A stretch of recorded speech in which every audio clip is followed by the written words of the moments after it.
नववर्ष साजरा करण्यासाठी देशभरातील सुमारे 40,000 भाविकांनी सप्तशृंगी गडावर हजेरी लावली. भगवती सप्तशृंगीच्या तेजस्वी आणि प्रफुल्लित मूर्तीसमोर नतमस्तक होत भाविकांनी सुख समृद्ध आणि भरभराटीची प्रार्थना केली आहे.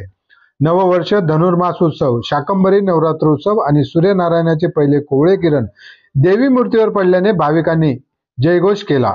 या प्रसंगी गडावर भक्तिमय वातावरण निर्माण झाले होते. सकाळी देवीची पंचामृत महापूजा संपन्न झाली. देवीला निळ्या रंगाचा शालू, सोन्याचा मुकुट, नथनी, पायातील दागिने, मंगळसूत्र आणि मोहनमाळ घालून सुंदर अलंकार करण्यात आले.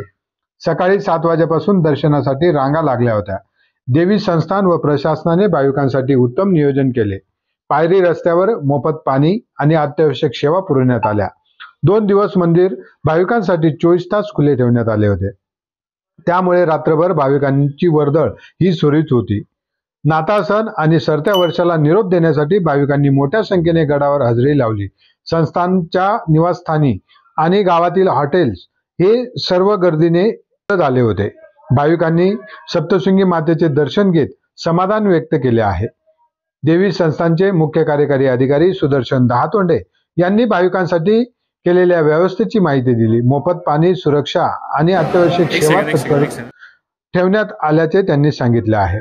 सप्तशृंगी गडावर नववर्षाच्या शुभेच्छांसह हजारो भाविकांनी भगवतीच्या चरणी नतमस्तक होत आपले जीवन सुखमय करण्याची प्रार्थना केली. नववर्षाचे भक्तिमय स्वागत अविस्मरणीय ठरले आहे.